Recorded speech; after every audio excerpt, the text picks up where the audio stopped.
Good morning, everybody. This is Paula Ropaleski with Leading Age Virginia. I want to welcome Dr. Kathleen Weisberg as our presenter today. She has over 25 years of practice, has worked in adult rehabilitation, primarily in long-term care as a clinician, manager, researcher, and most recently as education director with Select Rehabilitation, where she oversees continued competency and education for approximately 6,000 full-time therapists. She has authored publications on topics ranging from patient wellness and trauma-informed care to dementia management and coding billing compliance. She has lectured internationally, nationally, and for various state associations on topics including elder bullying, adult sexuality, and the Montessori approach to dementia care. She's also a professor at Gannon University in Erie, Pennsylvania, and at Chatham University in Pittsburgh, Pennsylvania. So Kathleen, I turn it over to you. Thank you so much for the introduction, Paula, and thank you for everyone who's joined in today's topic. I think a pretty important topic. And if you think about what we're going through right now, the coronavirus is presenting each one of us with new and unique challenges. We're navigating uncharted waters, making it important to find new ways not only to work, but to interact. And oh, by the way, while we're taking care of our own mental health and well-being. So some of us are teleworking full-time for the first time in our lives. We're isolated from coworkers, friends, and families. Whether we're on-site or off-site, I don't think it matters. Our daily living routines are disrupted. We have anxiety, stress, strain physically, mentally, financially, and it's completely natural for this disruption and the uncertainty I think that we're all feeling to lead to additional anxiety and stress. So now more than ever, we really need to focus on our mental health and our well-being, and that's what we're going to be talking about today. Some of the strategies that we'll talk about today are intuitive and maybe kind of simple to some of us, but others are things that I think are really important to review and things maybe that we haven't just kept at the forefront of our minds. So with that in mind, I'm going to start by just reviewing quickly our objectives. The objectives for today's session are to explore strategies that employees can enact to address their own health and wellness during an infectious disease outbreak. And of course, we're talking about COVID-19 right now, but I think this could apply really to any sort of, natural disaster or an infectious disease outbreak, even if it's just isolated locally to your own community or your own facility. But provide example exercises and activities, perhaps that we can use for health and wellness and stress reduction particularly. And then we're going to finish up. I know it's kind of outside of the scope of what we're talking about, but I do want to talk about trauma because I think it goes hand in hand with this. And we're going to describe a few techniques that we can utilize to address trauma and secondary trauma in our employees. So what should we expect? Everyone reacts, particularly during this period, everyone is going to react differently to stressful situations like an infectious disease outbreak that requires social distancing, though you'll see in a few slides, I don't like that term, quarantine, self-isolation. We're going to feel a lot of things. Anxiety, worry, fear. That could be related to your own health status, the health status of others, maybe whom you've exposed to the disease because you've been exposed to it, or people that you're just worried about, your family or friends. Maybe resentment of friends and family that they may feel if they need to go into quarantine because they came in contact with you and for some reason you're a carrier. The experiencing of how we monitor ourselves, or maybe we're being monitored by others for signs and symptoms of the disease. I don't know about the rest of you, but really, how fun is it to have your temperature taken every single day when you walk into work and do some of these things that we're needing to do to protect ourselves? Maybe it's time taken off work and the potential loss of income and job security. The challenges of securing the things that you need, like groceries, personal care items, and the like. Maybe it's concern about being able to effectively care for children or others in your care. Maybe you have aging parents. I don't know about the rest of you. I have an 8-year-old and an 11-year-old that I'm teaching from home. And I know in Virginia, I believe in Virginia, your schools now are out and you're not going back. So maybe some of you are parents and are trying to juggle your work plus, your kids and worrying about their PE, their physical exercise, and their homeschooling. You're going to feel uncertainty, frustration about how long you need to remain in this situation, and uncertainty about the future as well. A lot of other things, loneliness, just from being cut off from the world and your loved ones. Anger, if you think you were exposed to the disease because of others' negligence, or if you're like me, I'm angry when I go to the grocery store with people who just flat out don't get it. They're standing in the aisles, chatting on their phones, blocking access, not just getting in and getting out. Boredom and frustration because you can't work or engage in everyday activities. Ambivalence or uncertainty, obviously, about the situation. Maybe a desire to use alcohol or drugs to cope, or overeating. We're seeing a lot of that. Symptoms of depression, hopelessness, and obviously, too, symptoms of post-traumatic stress disorder. And you may not think of this as PTSD in its traditional form, but the trauma-informed care principles that we would utilize in practice would apply here. We are seeing things like distressing memories and flashbacks and nightmares and such. So that's what we might experience. So I want to talk a little bit about quarantine or self-isolation, whatever we want to call it. Obviously, it's defined as the separation of individuals who may have been exposed to an infectious disease from the rest of the population. So during this current outbreak, quarantine has been used, as we all know, as a public health strategy to reduce disease transmission. And the efforts have ranged everywhere from mass quarantine of, for example, entire cities in China, to isolation in government-run facilities, to just self-isolation at home. And while quarantine can broadly serve the public good, let's be honest, it's also associated with psychological changes for those who are actually in quarantine, their loved ones, the healthcare workers who are caring for them. And the effects of quarantine and just how we care for people and how we care for ourselves during this time period, it's really important to recognize that. So what might we see? What are the stressors during quarantine? Obviously, frustration and boredom, just related to isolation. It's loss of your usual routine, your regular home and work activities, shopping, for necessities, going out to eat, maybe going bowling, going to the movies, whatever. Limited social and physical contact with others. Maybe it's inadequate supplies and access to regular medical care, including food, water, changes of clothes, as well as PPE, prescriptions, getting a thermometer. Has anybody tried to purchase a thermometer during this time period? It's very challenging. Or go to your physician. Everything's being done. I'll just tell a side story. My mother had an issue yesterday and had to send photos to her physician via an encrypted text. And so it's just very different than what we're used to.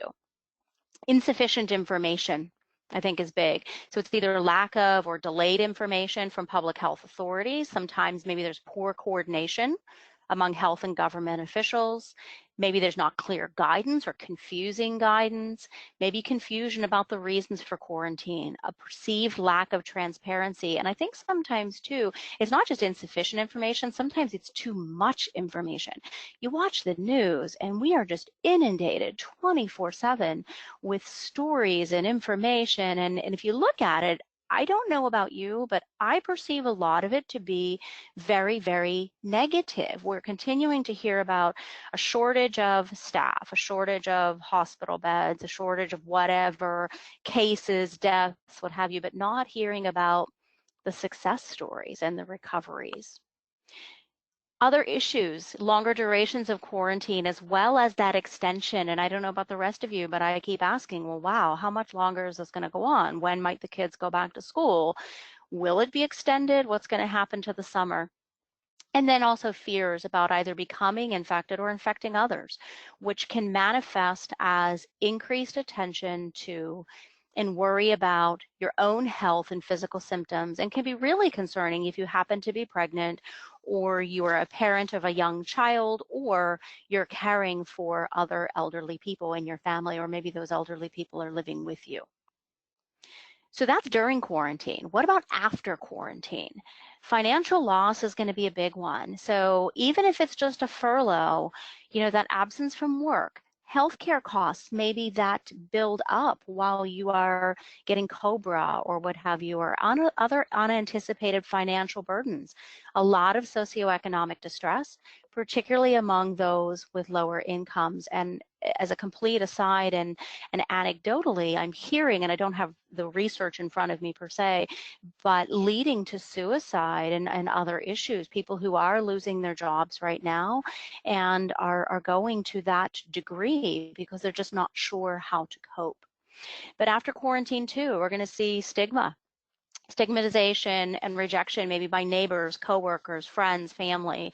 You might be treated differently, fear and suspicion, being avoided or not included in things like school activities or leisure activities. And it could be exacerbated if quarantined individuals are member of a particular ethnic or religious group. And then getting back to the normal routine is going to be very difficult. It could take several days, it could take several weeks or even months. And knowing that it can take time to get back into that is going to maybe cause anxiety and frustration. And I think people think that we're just going to flip a switch and be back to normal. But I think we can also realize that that's probably not going to be the case. I think it's really going to depend on how much we've been disrupted. I will only speak from my own perspective that I work from home. If I'm not home, I'm out at a conference or something like that. So is my life disrupted? Yes. Is my life disrupted to the extent that my peer is, who's working on the front lines in Edison, New Jersey? Of course not. So everyone's going to experience this very differently, and it will definitely be stressful to get back into that normal routine. And I don't even think just getting back into it, but still having some of those fears. I was having a conversation with a conference organizer the other day and who said, I don't know, even when we do flip the switch, if people are going to be comfortable being in large crowds or being in on a plane or traveling or doing things like that. So it'll just be interesting to see how that all plays out. So what can we do to promote well-being during quarantine? Some of these things, maybe we're past the fact because we're already in quarantine, but I don't think it's too late to look at some of these. So first of all, using communication as an intervention, clear, understandable, practicable communication. This can reduce those adverse psychological responses and increase behavioral adherence. So what we mean by that is the more you know the why behind things and what we're doing, and we have that trust and transparency, taking a page out of trauma-informed care, the better off we're going to be. The better off we will be to adhere to guidelines. And yeah, we may not like it, but we'll do it because we understand it. And again, it's that communication to family, to residents, to staff. It needs to be clear. And then we facilitate communication with loved ones, and you're going to hear this as a woven thread throughout this entire presentation. Knowledge of their conditions can have a powerful impact on the emotional health of quarantine individuals. So just knowing that your loved ones are safe, are healthy, are well cared for can reduce your stress. And while increased stress should be anticipated when information is lacking or worrisome news, the flip side is true as well. Stress can be decreased if you know what's going on with those people. So obviously we're past this to make sufficient arrangements, but maybe even now while we're in quarantine, to make arrangements with your loved ones who you can't connect with, to get groceries delivered, to drop things off, to facilitate communication. It's never too late because again, we don't know how long this is going to last. Preparing for quarantine, again, we're a little past that, but we need adequate food and supplies and medications and all of those things. So again, if you can obtain them ahead of time, that's the ideal. But even now, figure out what's available in the community. Who is open? Who has special hours, maybe just for workers, or who has special hours just for elderly clients, and how can we make things available? Reducing boredom and isolation, so planning activities to do. I think a lot of us, again, I don't know this, but a lot of us are, going toward television or the internet or different things like that. But there's a lot of other things out there, just, hobbies and other activities to keep your mind sharp that are going to remain important. And we'll talk more about this as we go along, but really understanding and taking care of yourself. We are also incredibly vulnerable to the psychological effects of all of this. We're not immune to it. Even though we're caring for others, I think people think that we're supposed to be stronger and above it, but that's not the case. In fact, it might be worse because we are caring for sick and or distressed patients. So we got to make sure our own basic needs are met. Eating, drinking, sleeping, you know, taking breaks, and we'll talk more about this in some detail. Checking in with your colleagues, making sure everyone is safe. If you're working with infected individuals, have very frank discussions with your own family about the risk not only to you, but to them, and what steps you're taking to minimize that risk. One of my friends who lives locally is a nurse, and she set up, it's interesting, this outdoor changing area that she just strips down before she even walks in the house, cleans up, so that she's, I don't know, maybe she's still bringing the risk inside, but she's at least trying to mitigate it. So some things that you need to talk about. So I just said risk. I think the other thing that we need to do is understand the risk. So consider the real risk of harm to both you and others around you. And the public perception of risk during this type of situation, such as an infectious disease outbreak, is again oftentimes inaccurate. The media coverage may create the impression that people are in immediate danger when really the risk for infection might be very low, or just the opposite. It might be, saying that the risk is low when in fact the risk is highly elevated. So I think we all need to take the appropriate steps to get the facts and get good knowledge, stay updated on the progress being made combating the virus, stay up to date on what's happening. But oh, by the way, while you're limiting media exposure, there is some research already going on about media exposure, and listening and watching to news reports triggers anxiety, stress, panic, and worry. So again, I think about, like, even in our communities, if we have the television on, in the day room or something, what is it that our residents are watching? What is it that our staff are watching? And how are we communicating to our residents? Again, research has shown that excess media exposure can actually result in negative mental health outcomes. And I think, too, we need to try to use trusted media outlets to gather information and then turn them off. I'm not sure that social media, Facebook and Instagram maybe are our best sources. I don't know that for sure, but I'm going to conjecture. And remember, too, that the children who would be in our presence are especially affected by what they hear and see on TV. And again, for me personally, I look for the positive in my community, and I live in a very small rural community in Delaware. We just had a woman come home from the hospital who was positive, and I wanted to say she's like 78 or 79, I can't remember. And the whole community made like a big deal, celebrating the fact that she has recovered. And those positive kinds of things, are good, and that's what we need to hear sometimes. So another thing that we need to do, just related to health and wellness, is maintaining a routine. So again, some of us are working from home. Some of us might not be working from home. I don't think it matters. We need to keep a regular schedule, create and maintain a routine. So if you are working from home, and maybe you also have kids or a significant other also working from home, set up a designated space that's yours and for each family member to work and learn. And don't forget to include periodic breaks for recharging in your schedule. So again, I'll just tell you what we're doing at home. We get up, we have breakfast, then everybody does a certain amount of work. We take some breaks every like 45 minutes. We take lunch, we go outside, we go for a walk, we do some exercise. And I think for us, one of the important things is, and again, if you're working at home, you're working in a facility, I don't think it matters. You got to shut down at some point. We've made it a point to absolutely shut down at a certain time of night. Granted, sometimes that's 6 o'clock, but then it's your time with your family, or to recharge or do something else. And I think we all need that. So we need the routine, we need the structure. We also need to shut down and walk away from it, because that's what's going to help us stay sane. Again, whether you're working in a community or working from home. Now, we're a service-based organization, right? So when we have that service orientation, lack of time, difficulties acknowledging our own needs, stigma, fear of possibly being furloughed, all of these things, and those are real feelings during a crisis, may prevent us from staff from requesting support if we are experiencing stress reductions. A lot of people just keep it to themselves because they're afraid of speaking up. So I think within our organizations, employers really need to be proactive in encouraging that supportive care, free of stigma, free of coercion, free of that fear of any sort of negative consequences.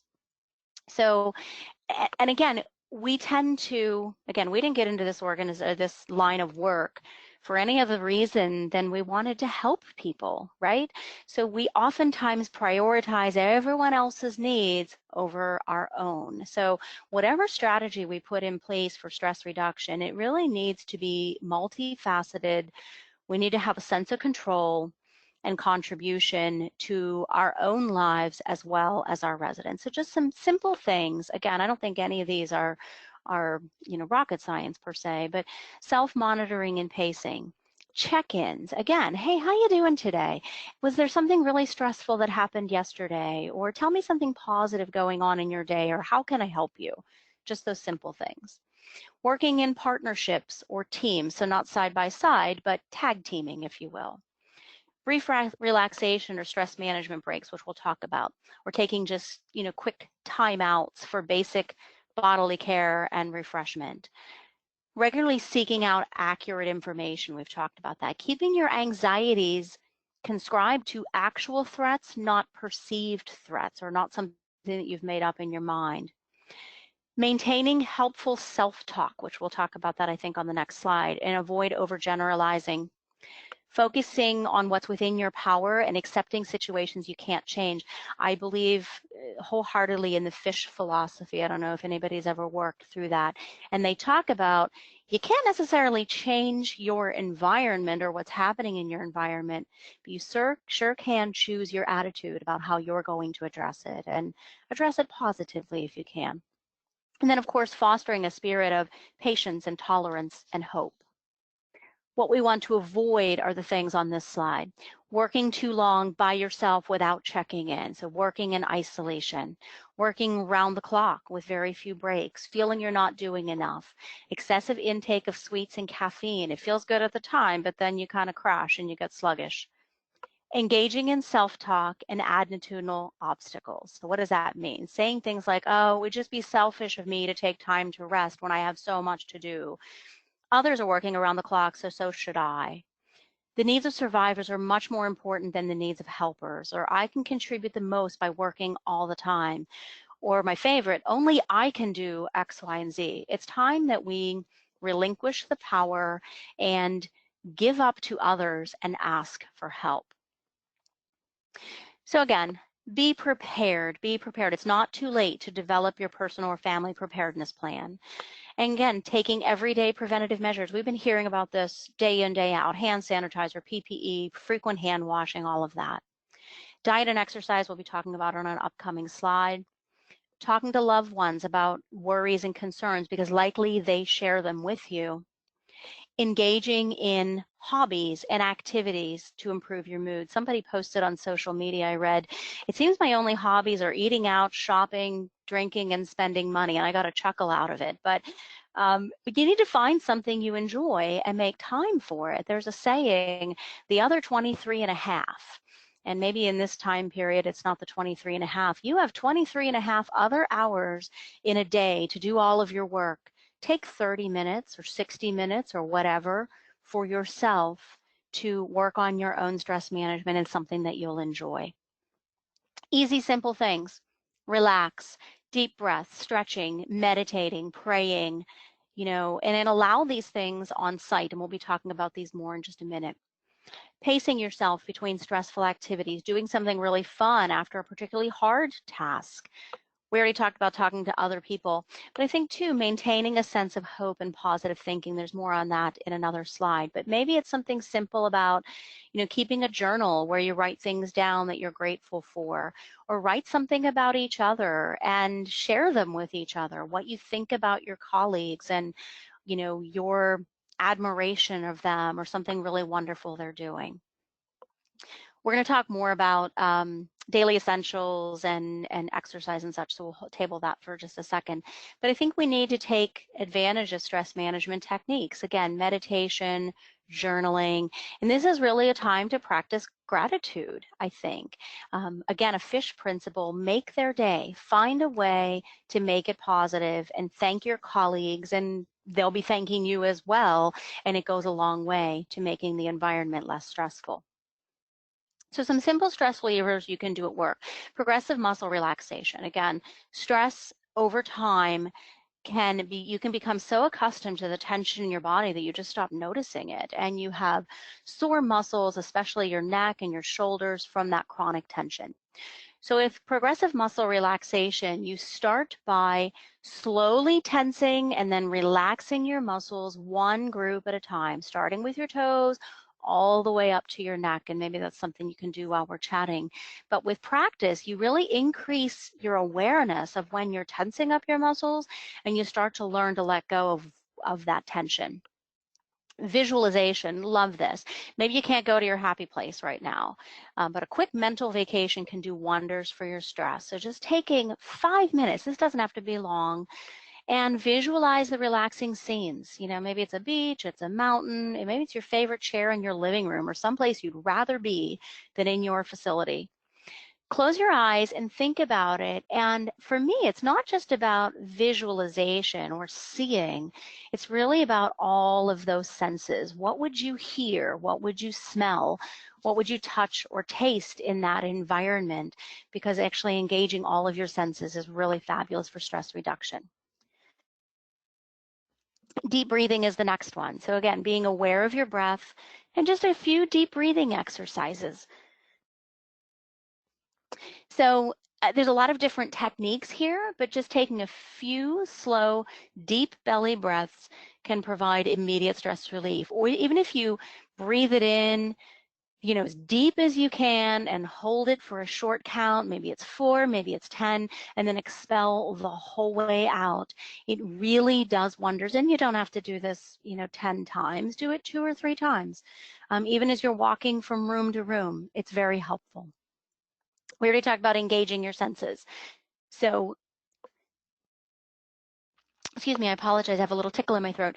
The key for you is to figure out which sense is most helpful for you to engage and that will help reduce your stress. So for some people, it's listening and it's music. So for other people, it's visual, and maybe it's family photos or vacation photos or something. Maybe it's sensation. So maybe it's scented lotion or, you know, baking bread or cookies or something like that. Maybe it's something from a taste perspective. So it's your favorite candy or it's a stress ball. I don't know what it is. You got to figure out what works for you and then do it. And while I'm saying what works for you, recognize that, like, you know, I'm a huge fan of deep breathing, but I realize that doesn't work for everybody. So you've got to figure out what's going to make it work for you. Laugh, that's a hard thing to say at this time, but I do believe that we need to try and find the humor. It's out there somewhere. Maybe it's a funny meme, maybe it's something funny, you know, your kid did or a coworker did, or, you know, just even being able to laugh at yourself sometimes just serves as a really good reminder. Don't take life so seriously. We are in a very, very serious situation right now, but it doesn't mean that there's not smiles and hope out there somewhere. We just got to find it, and it's going to help us do wonders for our stress. And practice makes perfect. So if these don't work for you, something else is going to. Don't give up. It takes some time to train your brain and your body to react to stress differently. And over time, if you keep working at it, you're going to find something that will work long term. So some other simple stress relievers: start your day off right, good nutrition, proper planning, positive attitude. There's a reason they say breakfast is the most important meal of the day. Start it off right. Be clear on requirements. One of the biggest factors that contributes to stress, particularly in the workplace, not just right now during COVID, but anytime, is not knowing what your requirements are. If you don't know what you're doing and whether or not what you're doing is enough, ask, get clarification, because you may be doing more, way more than the minimum, and you don't realize it because you set up perceptions in your own mind that maybe are not realistic or not reality.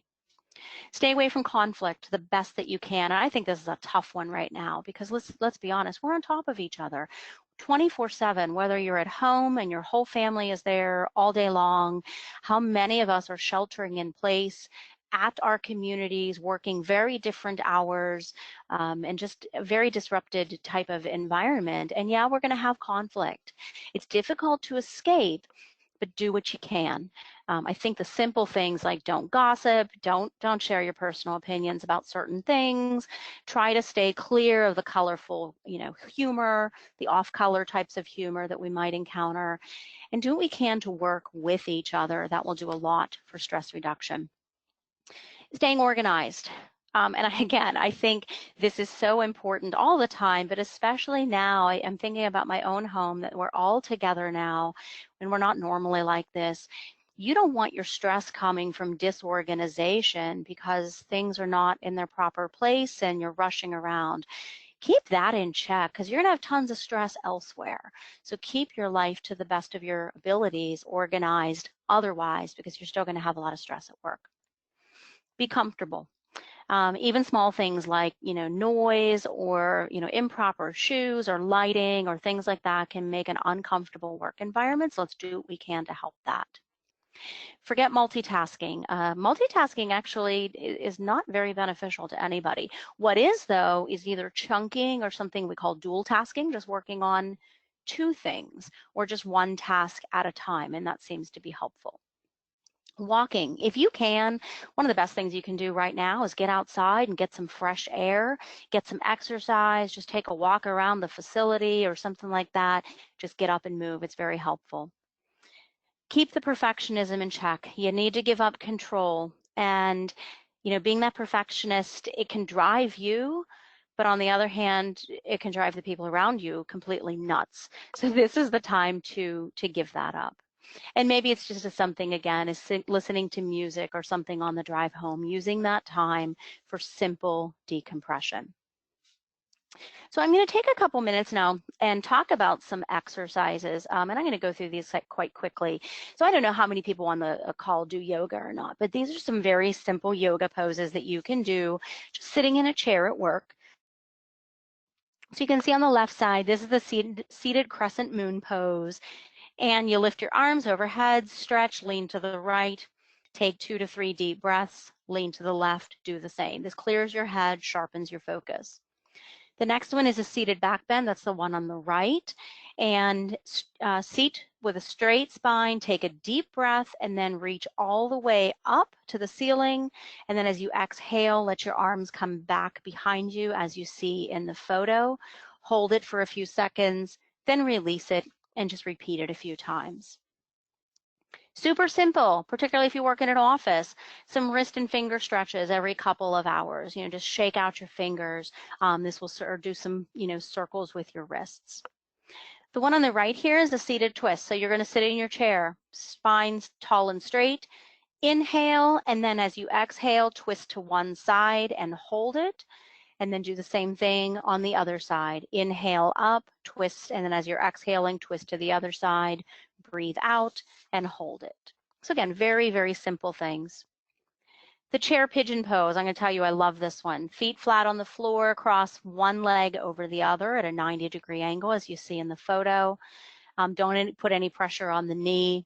You should feel just a stretch on the outermost part of the thigh, and then hold it for maybe 5 or 10 deep breaths, and then switch to the other side. The one on the right is a sit to stand chair pose, and it's just what you see here. You start seated. Try not to move the feet in toward your chair or use your arms, so just use your body to stand up, and then just repeat that 5 or 10 times. So again, it's just standing up and sitting down, so pretty basic. And then 2 more. This one is using a desk. It's the desk upward dog pose. I love that. So stretch your chest. You start, in the position on the left there where the person is bent kind of at a 90-degree angle, holding on to the table.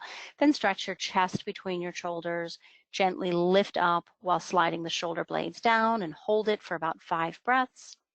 And then finally, the forward fold, which is exactly what you see in the photo on the right.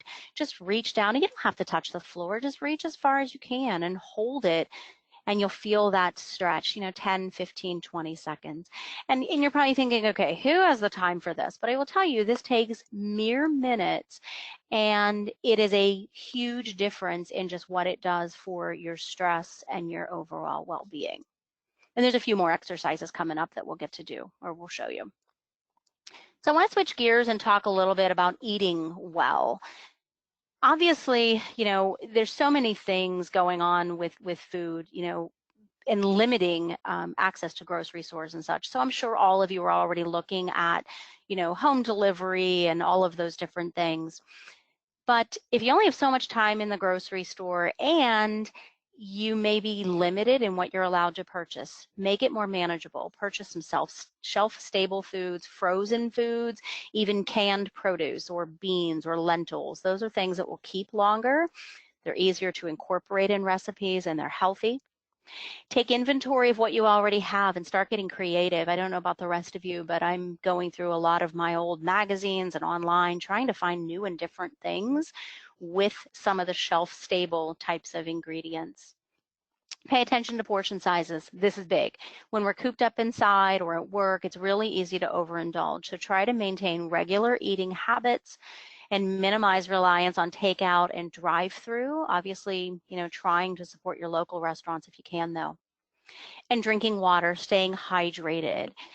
Maybe you don't think it's as important because you're not maybe as physical or active, but keeping that full glass of water on your desk, refilling it throughout the day, keeping your water bottle with you. Often it's hunger leading to needless snacking. It's just really simple dehydration. And I think the other thing too is just to keep it healthy.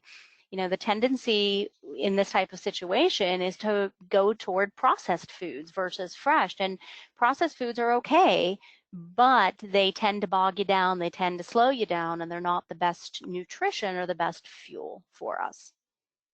Now, along with eating well, we need to move well. Take advantage. There's so many really cool things out there right now. So go for a walk or go for a run. Get on your bicycle and go around your neighborhood. I'm out in my neighborhood either walking or running every single day, and everyone is out.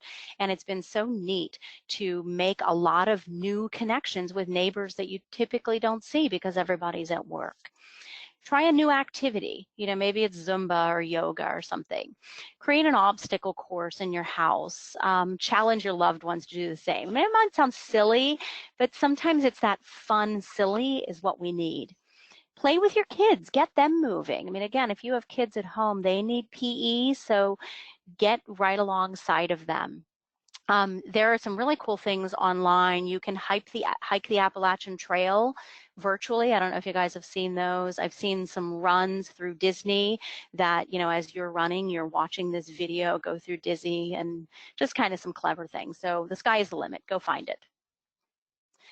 Some other things that you can do, now these are resistance band exercises, and TheraBand is very easily accessible either from your therapy department or it's something that you can buy. And I'm going to go through these kind of quickly. The one on the left on this slide is called a lunge with a bicep curl. So you start in that position in A where the TheraBand is under your foot, and then you do just what you see in the photo, kind of lunge down to one knee, and you repeat it 10 or 20 times. The one on the right, we call it the Hug the World plie. So again, you start in figure A with a TheraBand wrapped around your shoulders with your feet apart. And then in B, you kind of squat down, or plie if you did a ballet term, and then you wrap the TheraBand around you, stretching it. So you're obviously working out your upper arms here. And again, repeat it 10 or 20 times. The one on the left, I will tell you, is a bit of a challenge. You put the TheraBand under your feet and you can see where the arms are, and then you're squatting down just a speck while you're pushing your arms up. So that tension is really working your arms and your shoulders and your legs. So a little bit of a different type of exercise and a little more difficult. The one on the right here, I would not advise doing at work, obviously, but you could certainly do at home. You attach your band, your TheraBand, around a stable object like a doorknob or something, and then you can see where you lie on your back and you're essentially doing some crunches while you're pushing that TheraBand forward. Again, a bit of a challenging one. The one on the left here is called a side lunge with a side raise. So you can see in A, the person is stepping on their TheraBand and they're lunging side. They start in a lunge, and then you stand up and bring the TheraBand out, and then you lunge back down and bring it down to the floor and repeat sides. And then finally, side bends are just what you see in the photo. So standing on your TheraBand and lunging or bending side to side. And again, you might be thinking, okay, I don't have time for this. These are resistance exercises, but I will tell you, I teach these live quite a bit, and they get your heartbeat moving. And to go through all of these exercises, with the exception of the one on the floor, takes, again, maybe 5 minutes, if that. Who doesn't have 5 minutes to spare to work on their own health and wellness? And again, maybe you don't do resistance, maybe you do these types of stretches. So just getting up and stretch. Maybe we can't have a full-blown workout because we are so busy, but just get up and make a loop, come back, stretch your arms. If we look at these stretches here, shoulder rolls and rotating your neck and reaching up and above, it's like doing a giant yawn, the biggest yawn you possibly could, and getting your arms involved. Not only do these help you to reduce your stress, but they also help to reduce lifting injuries in our community. So upper body stretches and your lower body stretches as well. So, chair push-ups, stretching out your legs, reaching side to side, rotating your ankles, standing on your tiptoes or pointing your toes, just anything you can do to stretch it out gets rid of that tension. So continuing on, we need to keep our immune system strong. And how do we go about doing that? Again, a lot of these things we've already talked about: hand washing, using a tissue to cover your nose, Lysol, disinfecting, avoiding contact with people who, are sick, or if you're sick, you stay at home, getting fresh air. Taking your vitamins, even just a basic multivite, and not forgetting to take any prescriptions.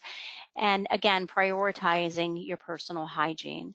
So find something that works for you with exercise and staying active. It doesn't have to be true exercise. It can be playing yard games or going out. I mean, the weather's getting nice, playing cornhole or frisbee. Just do something. Get up and get moving. Now, one important thing is sleep. The reality is, during our current situation, healthcare workers are not getting the recommended 7 to 9 hours of sleep. And disrupting our circadian rhythms can have a huge impact on health and safety consequences, including impaired immune function. So sleep is huge. It's the best thing that we can do to fight off infection and maintain our health. So what can you do? First and foremost, make it a priority. When you get up in the morning, get at least 15 to 60 minutes of bright light. Natural sunlight would be best, but you could use any sort of light source, even just bright indoor lights or a light box or anything like that. That signals your body that it's time to start the day. Exercising closer to wake time can signal daytime and improve sleep quality. You should try, if you can, to avoid intense exercise close to bedtime and when you're sick. Taking naps, again, I don't know that everybody can do that, but consider banking your sleep. Even short naps, 15 minutes or 20 minutes can improve your alertness. If you go past that, 60-minute naps or longer, that can actually make it very difficult for you then to sleep at night. So napping is good, but you got to keep it short. Use caffeine judiciously. It can help keep you awake when you're tired, but those effects remain with you for a long period of time. Try not to consume caffeine within about 6 hours of bedtime. In addition, it could become less effective when you consume it too often, which means that it won't be useful at the times when you really need it. Limit alcohol before bed. It could be sedating, but it ultimately disrupts your sleep. We've already talked about this, keeping a schedule. Keep a regular sleep and wake up schedule as much as possible, even on your days off, because what that does is that minimizes what we call physiological jet lag, even though you weren't traveling. Create a bedtime routine. Maybe it's a warm shower, it's reading, it's brushing your teeth, relaxation exercise, whatever you need to do to signal your body it's time for sleep. And then while you're doing that, optimize your sleep environment, keep it dark, cool, quiet, comfortable, and limit those alerting activities and screens. A lot of research about turning off the TV, turning off the phone, turning off the computer, staying away from that type of light because it really impacts your sleep. So let's talk about social wellness and connecting with others. I think this is, just reaching out to people that you trust is one of the best ways that we can reduce our anxiety. So we're probably already doing this. FaceTime, Skype, Google Hangout, video-based options, just ways that we can connect with people that we trust to talk about our concerns. So it offers us face-to-face sometimes. There's other hotlines out there that we may need to be aware of, or others, for example, SAMHSA, which is the Mental Health Association from the federal government. They have a 24-hour disaster distress helpline. Maybe it's AA or NA that we need to connect people with. And again, get creative, share your tips. Maybe it's a Google Hangout to exercise together. Maybe it's a virtual happy hour. Maybe it's just sharing photos or watching movies at the same time while you're all on Skype or something. The sky is the limit. And I will tell you, I love, love, love this last thing on the slide. Describing it as social distancing, I just don't think that that's where we need to be. I think physical distancing is better, just for the fact that we can't lose sight of the importance of social relationships during this time of high stress. We certainly need that. So your social wellness checklist, make connections. I'm sure you already have connections, but if you don't, and you truly are isolated, you live alone, or you're working from home and you are alone all day, join an online group maybe that's focused on a favorite hobby. Try a new class. There's so many, again, really cool things out there. Online virtual tours of museums and theme parks and nature trails. The sky's the limit. Go find it. Go find ways to be involved. Take care of yourself. We've already been talking about this. The stress and strain of caregiving is going to take a toll on your health. So you need to find ways to care for yourself while caring for others. So ask for help, make to-do lists. We talked about the daily routines, trying to take breaks, eating healthy foods, exercising, and then building healthy relationships. We're going to talk a little bit about this, but sharing your feelings honestly with your superiors, with staff, with family. Listening without judgment or blame, being empathic, disagreeing respectfully. Conflicts shouldn't turn into personal attacks. Don't be critical. And again, compromise. Everyone is going to experience this very differently, and we'll talk about that in just a second as we wrap up here. Hope. Hope is the expectation that everything's going to work out and the feelings that things are going to be okay. And right now, people don't feel that. They might be discouraged, hopeless, or angry. So again, this slide is just showing you some interesting things that we can do to help ourselves, help each other for finding hope. Connecting with somebody in their family or the community to ask them, how did they remain hopeful in troubled times? Maybe it's inspirational speakers that we can find out on the internet or YouTube. Taking time to learn what happened in history, historical times of crisis. How did those communities rebound? Find stories of hope that have come out of this current crisis, finding the positive, and let people know that they can find help in different ways, and no one way is absolutely correct. So again, some basic strategies. We talked about meeting basic needs. Taking breaks. Give yourself a rest whenever it's possible. Trying to find something comforting, fun, relaxing, take a walk, listen to music, whatever it is. Don't feel guilty about taking those 5 minutes to decompress. We've talked about connecting with colleagues. I think communicating constructively is important to complement each other. Compliments can be really powerful motivators and stress moderators. Share your frustrations and do some group problem solving if you can. We talked about contacting family and again, recognizing differences. Some people are just going to want to be alone and that's okay. Respect that, but still have those check-ins with them. Self-check-ins, monitor yourself. Be watching yourself for signs of depression or sleep disorders or whatever. honoring your own service, reminding yourself that you have a noble calling. You are doing an amazing thing by taking care of our residents, and recognize that. We already talked about setting boundaries, particularly if you're working from home. You tend to just work around the clock, and we certainly can't do that. Distracting and redirecting, engaging in activities that benefit your well-being, bring you joy, and distract you from some of these existing challenges. And again, be mindful. It can be very tempting, to stay up late, just mindlessly scrolling through the TV or the internet or whatever, but try the best that you can to maintain a regular schedule and be mindful when you don't. So I do want to quickly, and I know we're going to come up against the hour here, but I want to take a couple minutes and just talk about trauma very quickly. As managers, and many of you on the line might be managers, what can you do? Again, whether you're inside the facility or outside the facility, show empathy and be available. Make yourself available to talk to people about their fears and to answer questions. Stay connected and do those check-ins, particularly if you are virtual, Zoom, Join Me, whatever, all of that works. The more you check in, the more you ask how people are doing, the better off you'll be, because we do tend to be isolated. And I think to create a culture of calm, you want to model the behavior that you want to see in employees, in staff, and in your colleagues. We recognize that this is going to create some level of trauma, and I'm not going to read this slide at you, but this is the impact that this type of trauma is going to have on everybody's work. And how you'll see it is here. Grief, depression, nightmares, headaches, sleep disturbances, GI issues, a decreased ability, to engage in self-care, helplessness, suspicion, bitterness. I mean, this list goes on and on. A distortion of your values. You were previously spiritual and now you're not. You've lost your sense of faith. Those are all signs of traumatization. One of the things that I strongly, strongly recommend for people is use a psychometric measure. The one that I recommended is the ProQual, the Professional Quality of Life.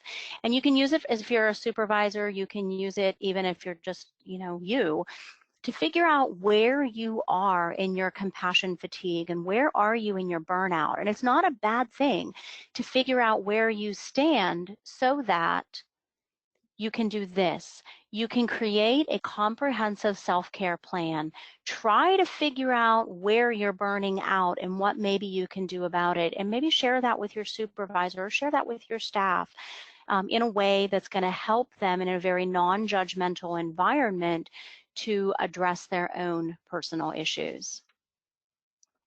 We also need to lead using a trauma-informed approach. This is our way of understanding that there's emotion associated with this. And again, some people are going to deal with conflict very stoically.